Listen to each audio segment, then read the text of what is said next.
F1 plus model. Charging ஆகலன்னு complaint. Check பண்ணது பார்த்தீங்கன்னா, fake charging error. Fake charging error.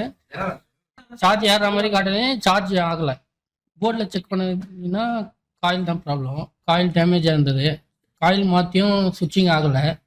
ஆம்பியரில் check பண்ணால் அப்பயும் ஆம்பியர் எடுக்கல. சார்ஜிங் ஐஸில் செக் பண்ணோம். அதான் பூட் கெப்பாசிட்டி செக் பண்ணோம். அப்பயும் சுவிட்சிங் ஆகலை. சார்ஜிங் ஐசி ப்ராப்ளம் ரிமூவ் பண்ணி வேறு ஐசி வச்சு பார்த்தோம். அது நான் வச்சது சரியாக சீட்டிங் ஆகலை. மறுபடியும் எடுத்துட்டு டவுன் கிரேட் பண்ணிவிட்டு இப்போ ஆம்பியர் எடுக்கு 1.3 கான்ஸ்டண்ட்டாக எடுக்குது. ஓகே. ஆக்சுவலாக இந்த மாதிரி பார்த்தீங்க அப்படின்னாக்கா உங்களுக்கு லைவ் மெஷர்மெண்ட் கொடுத்து, ஓகே, நல்லா புரிஞ்சுக்குங்க. ஈஸியாக நம்ம வந்து பார்த்தீங்கன்னா குயிக்காக எப்படி வந்து பார்த்தீங்கன்னா ஃபேக் சார்ஜிங்கை கண்டுபிடிக்கிறது அப்படின்னு சொல்லிட்டு லைவ் மெஷர்மெண்ட் கொடுத்து வந்து ஸ்டூடெண்ட்டையே வந்து பார்த்தீங்கன்னா அக்யூரேட்டாக மெஷர்மெண்ட் எடுத்து எந்த காம்பனண்ட் ஃபெயிலியர் அப்படிங்கிறத கண்டுபிடிக்க வச்சு ஃபால் ஃபைன் பண்ண வச்சு அந்த காம்பனண்ட்டை மாற்றி லைவ்ல ரிசல்ட் எடுக்கிறோம்.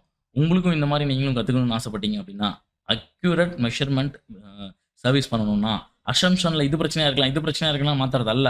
அக்யூரேட்டாக நீங்கள் வந்து பார்த்தீங்கன்னா ரிப்பேர் பண்ணுவீங்க செட்டை. ஸோ உங்களுக்கும் இந்த மாதிரி நீங்கள் கற்றுக்கணும்னு ஆசைப்பட்டீங்கன்னா, கீழே தெரியுற வாட்ஸ்அப் நம்பருக்கு பிங் பண்ணுங்கள். கட்டாயமாக கிளாஸ் முடிச்சு வெளில போகும்போது வேறு லெவல் இன்ஜினியராக வெளில போவீங்க. ஓகேவா?